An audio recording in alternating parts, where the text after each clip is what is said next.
A teen overdoses in a school bathroom. No Narcan on site. A black mother begs for treatment and gets jail time instead. A trans kid is outed, bullied, and buried before 16. Meanwhile, Congress holds hearings on TikTok and calls it protecting youth. This isn't a crisis waiting to happen, everyone. This is a code red. Sound the dun dun dun dun dun. For all of those of you, America has a problem. We've arrived at a place where the only thing more dangerous than silence is pretending that all of this is fine. Cue the track, sis. Let's get to work.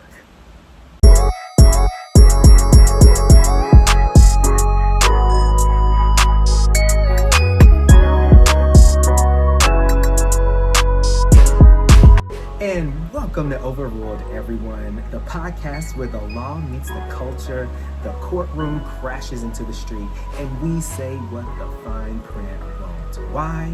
Because we bout that life. And as you can see, I'm on vacation.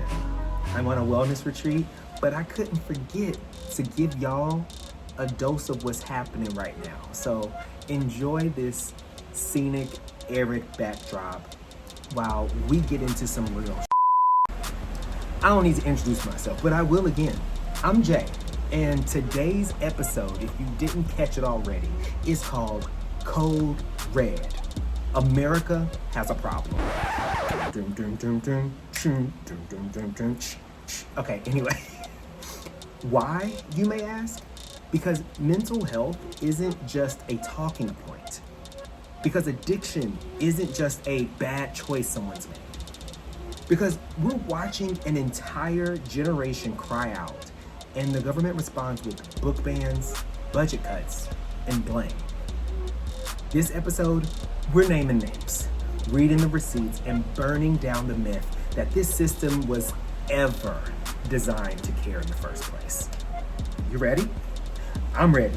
You ready? We ready. Let's do this. Let's get into it with issues on the docket.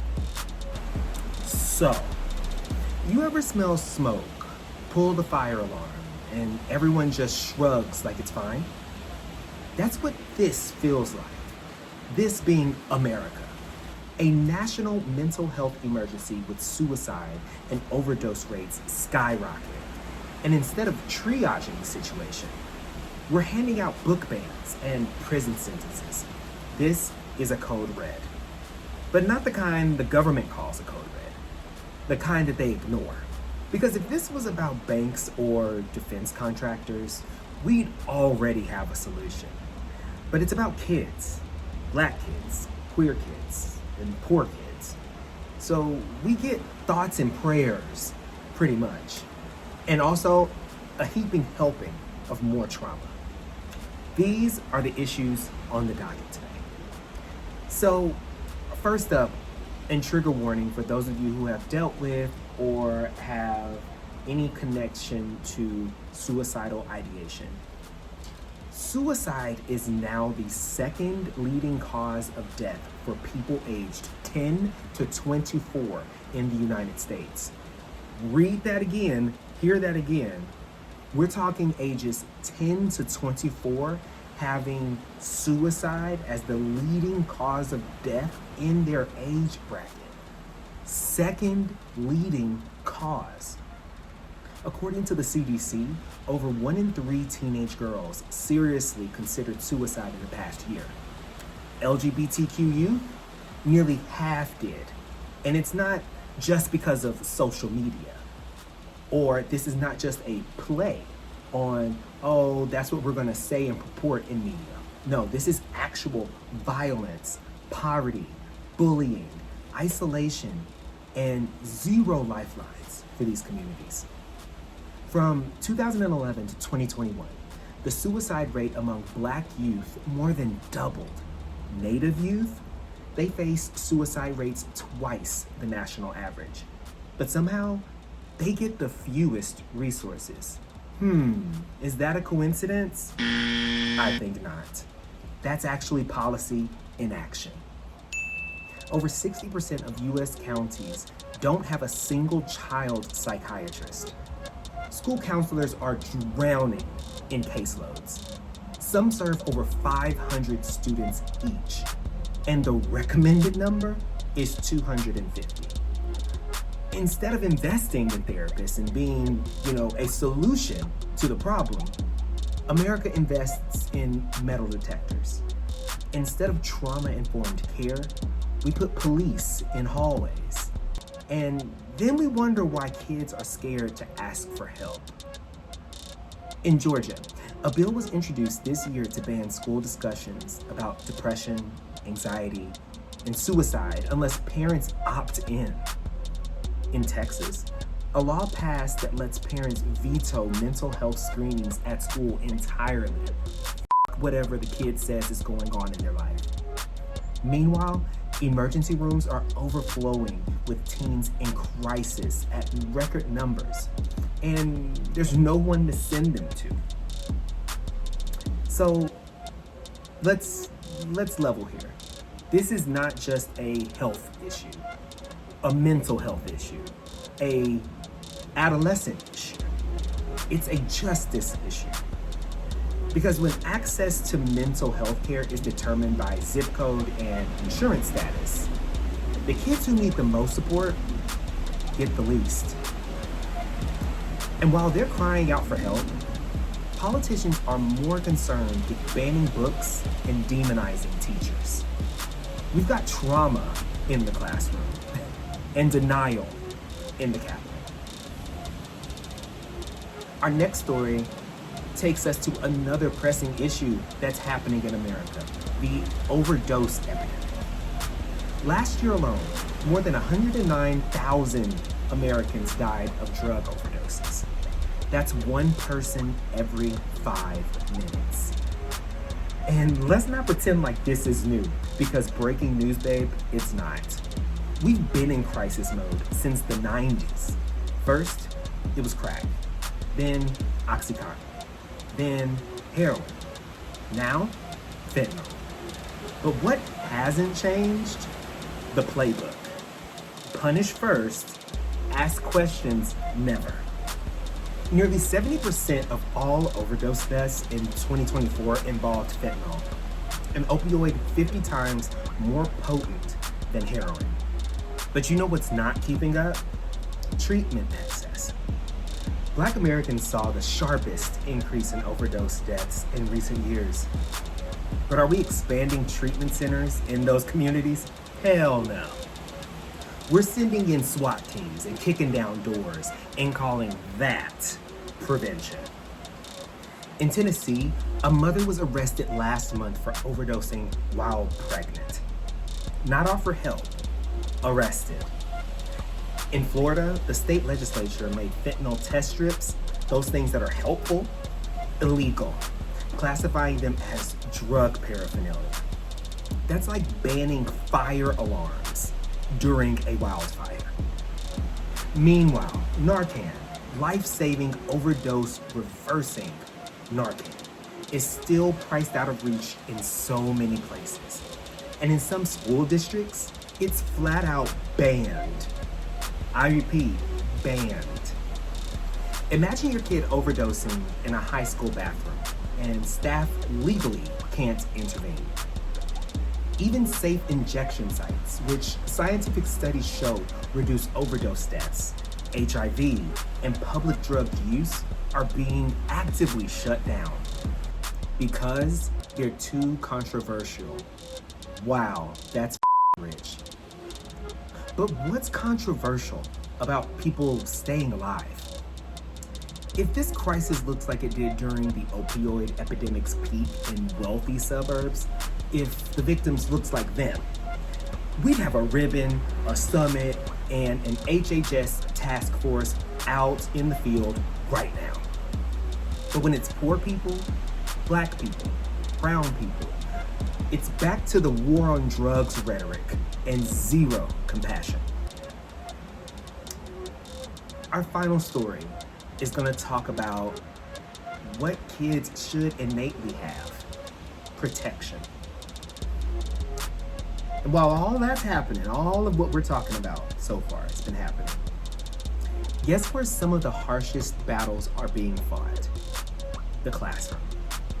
But it's not over funding or access to education materials, not over safety, over identity. In states like Florida, Texas, Missouri, and even California's more conservative counties, schools are being forced into policies that are flat out dangerous. Let's break it down, shall we? We're talking outing LGBTQ students to their parents without their consent, banning the use of preferred pronouns and chosen names, even if the student pleads for it, shutting down GSA or Gay Straight Alliance clubs and mental health peer programs, punishing teachers for even mentioning gender identity, suicide prevention, or queerness. All things every human being should have some familiarity with, full stop. In Wisconsin, a 14-year-old trans student was outed by school staff under one of these parental rights laws, and shortly after, they attempted suicide. And we know this is not theoretical. The data is chilling. LGBTQ youth who experience family rejection are 8 times more likely to attempt suicide. And when they're rejected by schools as well, it's a miracle that these kids survive at all. We tell these kids, it gets better, but then we pass laws that make their own survival a gamble. And so it really gets worse. And the lawmakers behind these policies, they know exactly what they're doing. This is not about safety, once again. It's about targeted erasure, legalized, systematic erasure. You want to talk about grooming? Let's talk about how we're grooming kids to stay silent, stay ashamed, and stay invisible. That's the real agenda. So, let's call it what it is, okay? Ready? Okay. We're not witnessing a generation in crisis. We are actively, collectively creating one. By underfunding mental health, criminalizing addiction, and targeting queer youth, America is manufacturing despair and then acting surprised when kids don't survive it. And the worst part, we've seen this story play out before. The state controlling who gets treatment, access, who gets locked away, and who gets left to die. Coming up next, we're going to talk about a case that changed everything. Stay with us. In America, freedom is supposed to be the default. Supposed to be the default. Unless, apparently, you're mentally ill, poor, addicted, or just visibly struggling. Then suddenly, your liberty becomes conditional. Yeah, the case I'm sharing with you takes us back to 1975, when the Supreme Court dropped a ruling that should have stopped this mindset in its tracks. Today, we're talking about O'Connor versus Donaldson. The resulting message: you can't just lock someone up because they make you uncomfortable. That was the message. But in 2025, that firewall is full of cracks. States are finding new ways to detain, disappear, and deny autonomy to people under the thin veil, very thin veil, of compassion. And they're doing it in defiance of the very case that was supposed to protect each and every one of us. You ready? Yeah. Let's dive right on in. So, our focal point of this case, Kenneth Donaldson. He wasn't violent. Kenneth wasn't a danger to anyone, not to himself, not to the public. He was a father, a World War II veteran, a Florida man who visited his elderly parents and then ended up being forcibly committed after a brief mental health evaluation. He was then diagnosed with paranoid schizophrenia. Donaldson was ultimately institutionalized in Florida State Hospital in 1957 as a direct result. Now, for 15 years, he was held there without meaningful treatment. He repeatedly requested release and even had friends willing to care for him on the outside. But hospital staff, backed by state lawmakers, refused. He wasn't being cured, quote unquote, so they kept him locked up. 15 years, everyone. Not because he was violent, not because he committed a crime. He did neither of those things. He didn't check either one of those boxes. But it was because he was different, and the state didn't want to deal with him in society. So when this case reached the Supreme Court, the justices issued a unanimous decision in Donaldson's favor, which y'all know how we are with the Supreme Court around here. That was a different era when, they were more pro-democracy. We'll just say that. So this is not a shock that there was a unanimous decision then. Their message was astoundingly clear. The court said that mere public intolerance or animosity cannot constitutionally justify the deprivation of a person's physical liberty. So let me make that even simpler. You cannot involuntarily confine someone unless they are a danger to themselves or others, or unable to live safely outside an institution altogether. So with that understanding, right, of what the decision meant from this case, let's talk about what this case really settled. It affirmed the constitutional right to liberty, even for people with mental illness. It set limits on what the government could do under civil commitment statutes. And it marked a turning point in deinstitutionalization. At least on paper it did. But, and you already know, there's a twist. There is a full chaos element of this. The court left wiggle room in that it didn't specify what qualifies as dangerous or what conditions justify treatment mandates. That gray area, it's now being used as a backdoor for modern day confinement. Let's transition and talk about the state of California. Let's talk about the California Care Courts, CARE. These courts launched in 2023. They were created to allow family, police, and health officials to petition the court to force treatment on people with mental illness. No criminal conviction was required.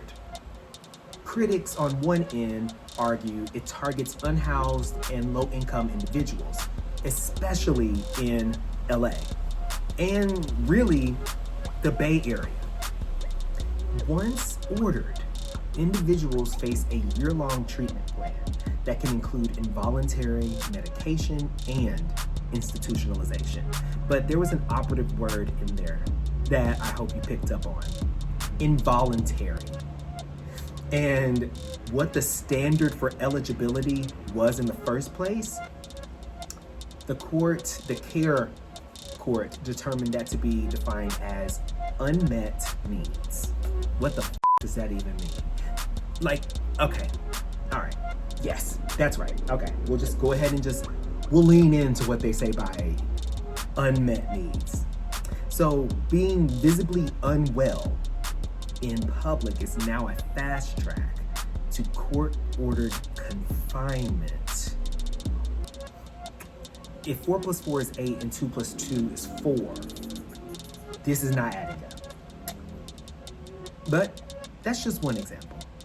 Let's move over to New York, where New York has created their mental health plan. In 2023, Mayor Eric Adams announced a policy allowing the involuntary removal of mentally ill individuals from public spaces. NYPD officers were empowered to hospitalize people who appeared unable to, quote, meet basic needs without a medical diagnosis. See a through line here? So the legal bar is what exactly now? Looking like you're struggling or looking like you're overwhelmed? If that's the case, we all need to pack a bag to go to the loony bin because we're all gonna get institutionalized. And oh, wait, I cannot forget to tell you about Texas. Texas's public health custody law, fresh from 2024. This law permits indefinite detention of unhoused people deemed at risk of communicable disease or psychological instability. Okay, can we define that a little bit more? This law lacks judicial oversight or mandatory review windows. Also, legal advocates have documented abuses of this law, including over-medication and physical restraint. Does anything about this sound like a good idea? The answer should be a resounding hell no. So, as we've talked about this case so far, it's important to understand that the war on drugs never really ended. It just got a makeover, a facelift, a tummy tuck, a BBL. Now, it's not about jail, it's about rehab, and whatever we determine that word to even mean. But here's the kicker. Some of these court-ordered rehab programs are run by private prisons with no licensed clinicians. And if you've listened to the show before, you know we've talked about the private prison industry. If not, go back and listen to that episode where we do a deep dive on just how grimy these are in private prison practice. Now, let's pull over and talk a real life case study taking place over this last year in the state of Kentucky. Now, a 2024 ProPublica investigation uncovered that individuals involuntarily committed for substance use were forced into unpaid labor, cleaning government buildings, working kitchens. Wow, does this sound like something that we've talked about before? It should. They label it as rehabilitation, but it was actually, say it with me, if you know, indentured servitude or modern day slavery. No medical care, no counseling, just profit off of that person's pain behind bars or within an institution. The O'Connor case wasn't just about one man. It was about a general principle that would be applied to a nation, a people. That the state cannot play God just because someone makes society uncomfortable. But today, states are criminalizing visibility. Homelessness is equated with instability. Neurodivergence is pathologized. And addiction is treated like a moral failure, not a health issue. We're using courtrooms in this day and age, y'all, to erase people again. Now, who is this really hurting the most? Like, let's just think about it practically, right? In Los Angeles, over 60% of those funneled into care court are Black or Latino, despite being a minority of the city's population. In San Francisco, a man with autism was institutionalized for 6 weeks because a neighbor thought he was acting strange. What the hell is wrong with people? To just make their own WebMD diagnosis of someone that clearly has a different operating system than them. Guys, in Phoenix, a homeless woman with PTSD was forcibly hospitalized after asking a city worker for help. Her child was taken. She never received therapy or any sort of assistance. But you know what she did receive from the city? Sedation. Let's not sugarcoat this. These systems aren't broken, and I have said that week after week on the topics we discussed. They're working exactly as designed to police the margins and protect the powerful. O'Connor versus Donaldson warned us, liberty isn't optional. But today, America is rewriting that script. We've rebranded coercion as compassion. We've turned care into control. And if we don't fight to hold the line, y'all, we're gonna end up exactly where Donaldson was back in 1975. Trapped, ignored, and forgotten. Coming up next, we'll take a look at the laws and policies that say they're here to help us, but always come with a devastating footnote. After the break, we're heading right into Exhibit Asterisk. Stay tuned. Welcome back, everyone, to this very scenic and beautiful episode of Overruled. Overruled on vacation. Yeah, let's call it that. I like that. But anyway, welcome back. We're here and we're ready to go into some crazy territory. You ever hear a law or a policy that sounds good, like it's really got your back, until you hit that fine print? That's what this segment is about in its entirety. This week's Exhibit Asterisk, we're talking about mental health care and substance use treatment. Two things this country claims to prioritize, but only offers if you clear a dozen invisible hurdles, live in the right state, and check all of the right identity boxes. In America, we know this. Even compassion comes with conditions. Let's start with one of the most gaslighting promises in modern health policy, the concept of mental health parity. Don't worry, I got you. The 2008 Mental Health Parity and Addiction Equity Act was supposed to fix the historic imbalance between mental and physical health insurance coverage. In theory, your insurer is required to treat a panic attack like a broken arm, a therapy session like a doctor's visit, a stay in inpatient rehab like a stay in the ER. But in reality, they treat mental health care coverage like it's coming out of their own soul. A 2024 Government Accountability Office audit found that only 39%, less than half, of health plans fully complied with parity rules. Some plans capped therapy at 6 visits per year. I don't know about you, but as someone who goes to therapy, bitch, 6 ain't it. I'm gonna need at least 24, because I need to go at least twice a month. Amen. Others required multiple pre-authorizations just to refill an antidepressant, okay? Even when coverage is technically available, it's often out of network. So what does that incur? Additional costs.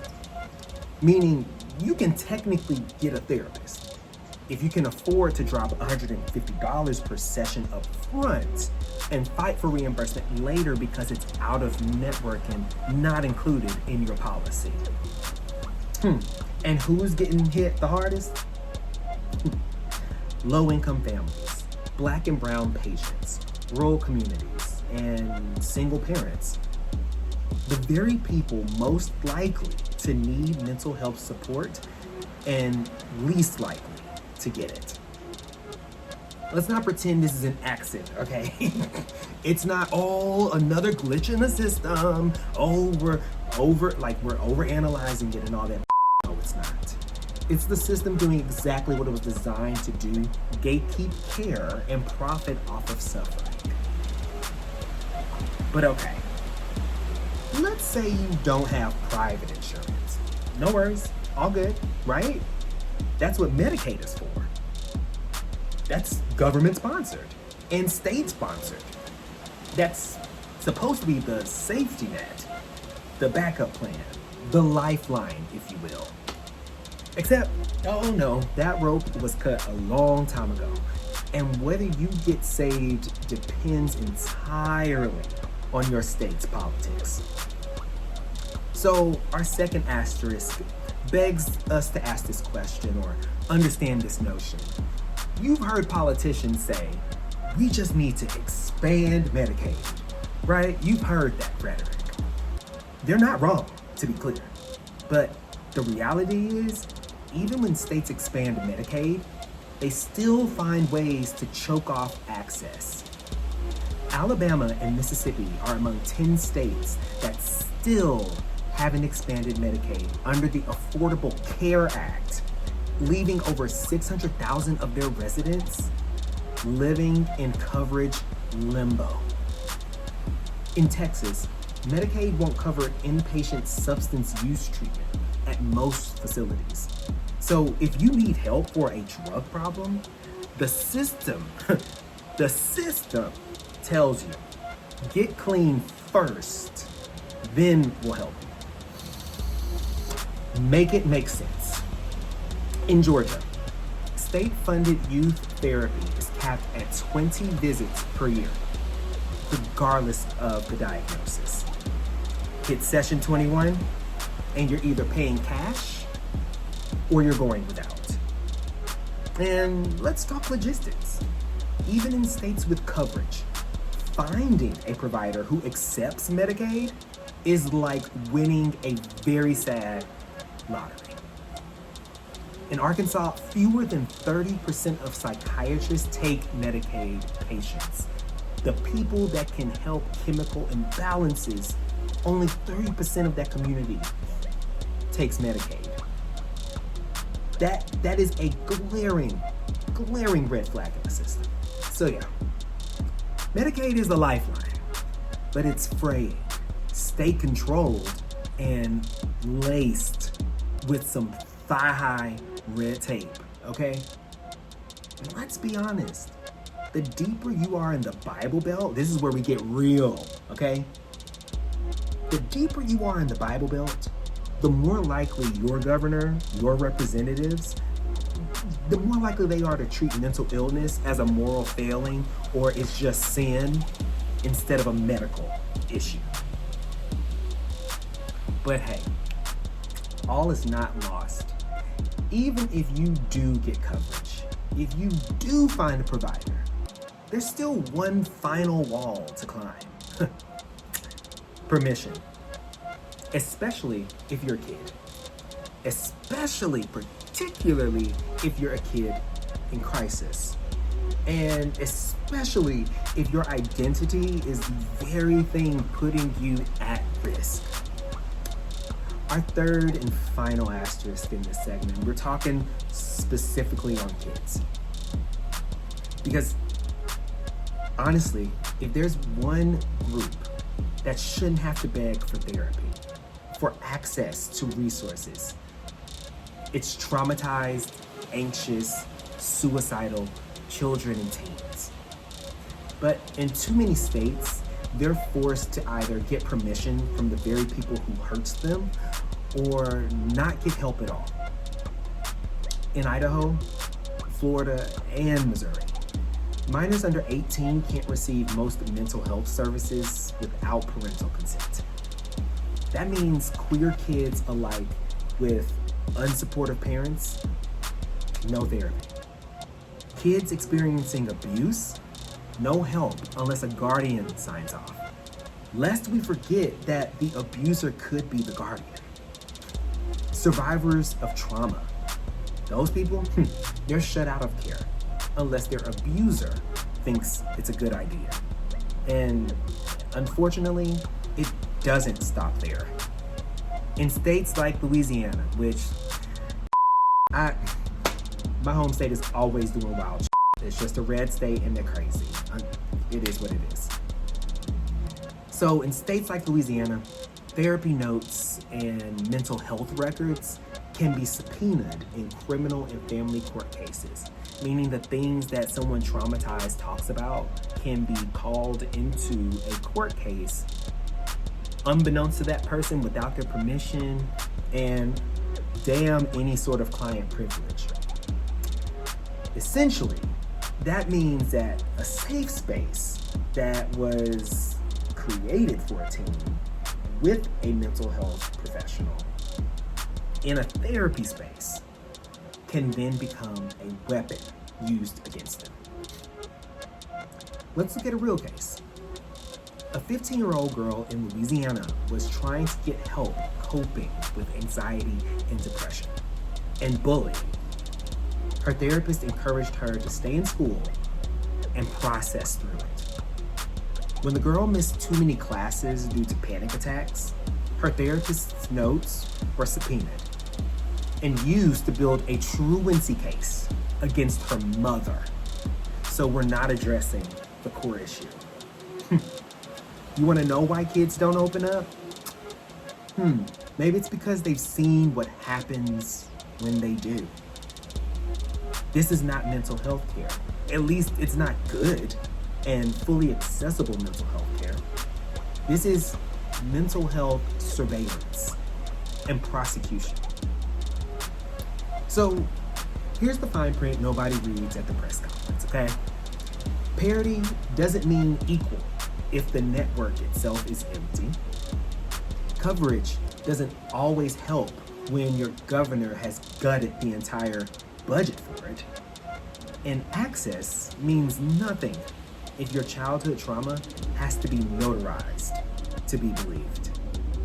This is not care. It's conditional compassion. And in a country that loves, and I mean loves, to moralize about resilience, it's very, very peculiar how many barriers we've built just to stop people from getting better. All right, take an exhale and take a quick break, and we'll be right back to close out the show with objection, Your Honor. Stay with us. Hey besties, welcome back.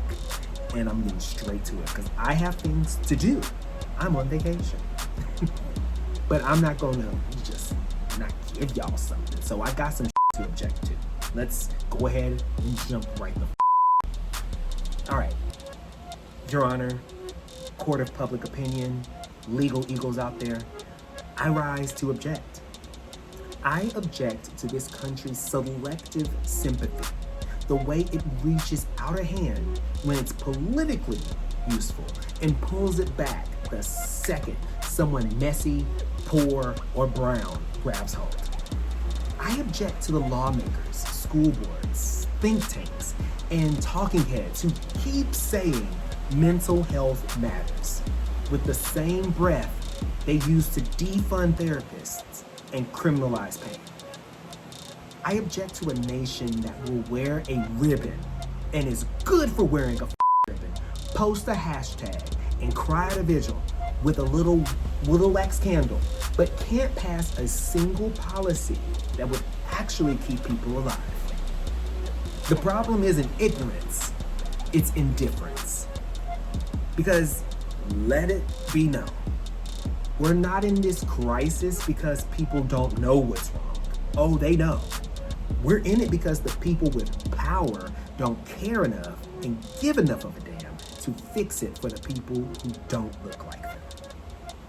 If you're a white suburban teenager overdosing on Oxy, you're a victim of tragedy and circumstance. But if you're a black teen in Baltimore dying from fentanyl, suddenly, oh baby, that's a criminal. They was doing shady shit. We gotta launch an investigation. And that is simply a fact. America loves to mourn the deaths it can market and ignore the ones it helped. Pay attention, it helped manufacture. So what I'm hearing and what you should hear is sympathy for some, silence and castigation for others. When a high school in a wealthy zip code loses a student to suicide, we get mental health panels, special assemblies.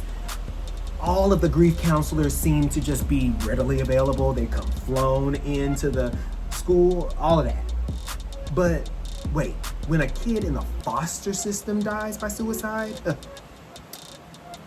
they get a 2-sentence obituary at best and a closed case file. There's nothing to investigate. They don't give a fuck.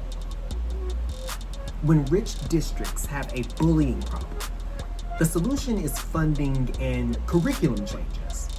When poor districts have a bullying problem, the solution is more security guards, metal detectors, and dress code crackdowns. We know what works.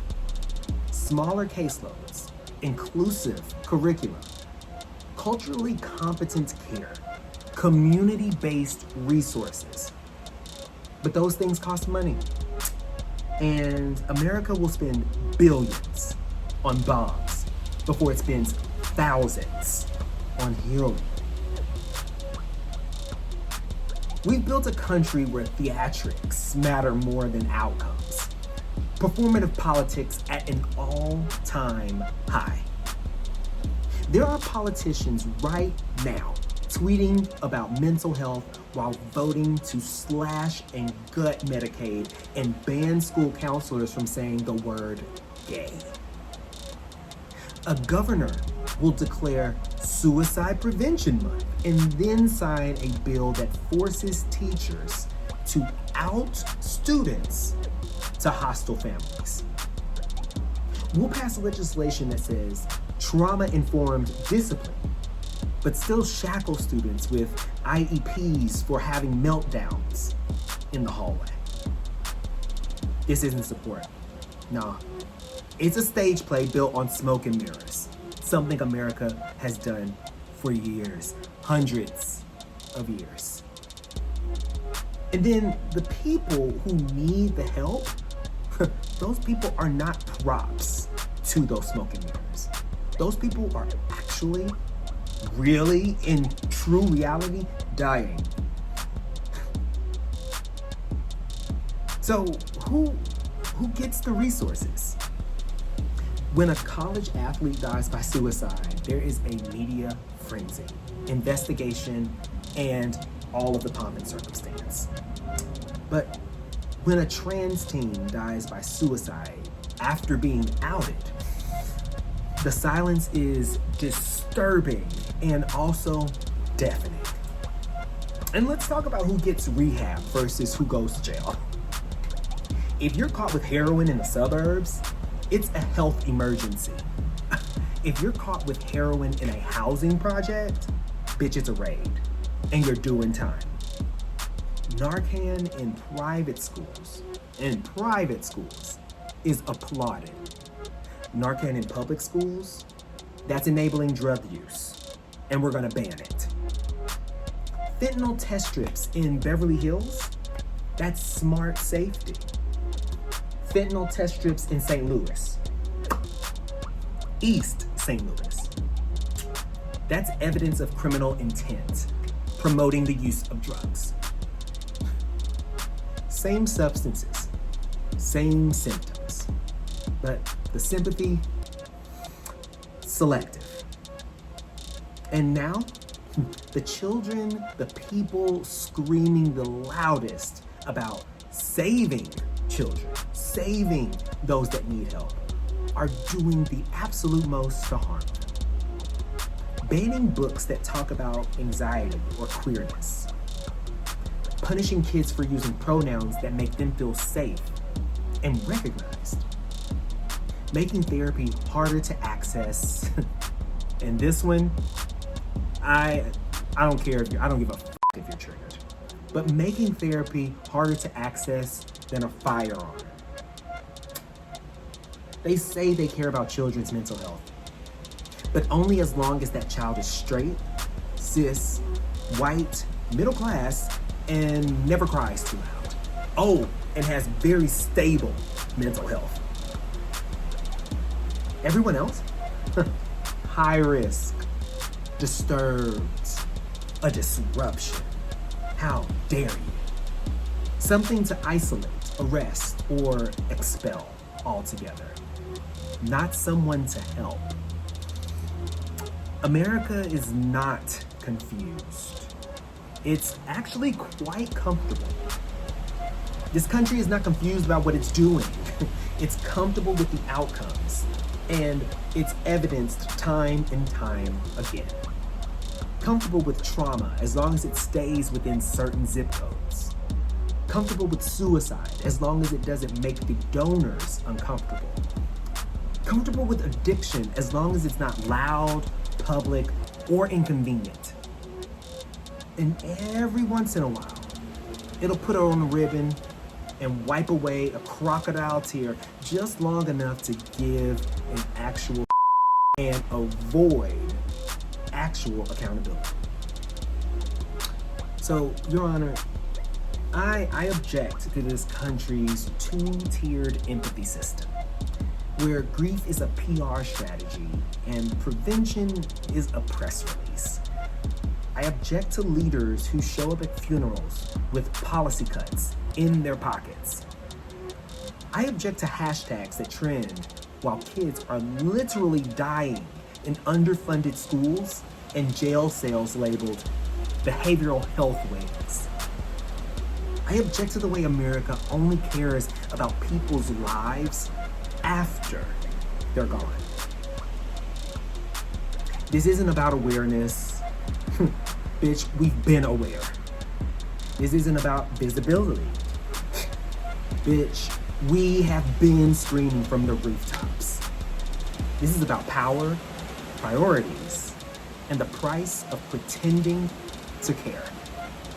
And I, for one, I have been done pretending for quite some time. Are you? So, here we are. Code red. The alarm has officially been sounded. This isn't a warning. This is straight up the reality. Where kids are in crisis, the poor are being punished, and therapy is a luxury. Where the overdose crisis is framed as a moral failure, and the mental health crisis is met with handcuffs and hashtags. But awareness without action is performative. And thoughts without policy, they're just PR. If anything in this episode pissed you off, very good. Now let it push you to vote, organize, to demand better for the people who are still here and in respect of those that are no longer. Don't let this be just another issue you scroll past on your Instagram feed or say, not my problem too. Take action. Follow us on Instagram, TikTok, and Blue Sky at Overruled Podcast. Subscribe on YouTube at The Overruled Podcast. Got a story, a legal theory, or your own rants, your own objection? Email us at theoverruledpodcast@gmail.com, and I may just read yours on the show. And if you learned something today or unlearned something, even better, share this episode, rate the show, 5-star energy only, 5-star bitches over here, and help us amplify the voices buried under policy. Until next time, stay loud, stay sharp, and never forget, the system isn't broken. It was built this way. Bye. On site, on location, at an undisclosed location. But yeah, I'm great. I'm feeling good. I'm feeling rested. I'm gonna come back for an afties a little later because I have dinner reservations, table for one, but we're gonna be cute and we're gonna enjoy ourselves like we've been doing the last several days. And I'll give y'all some afties energy then, okay? But right now I gotta go. Gotta go be cute. Bye.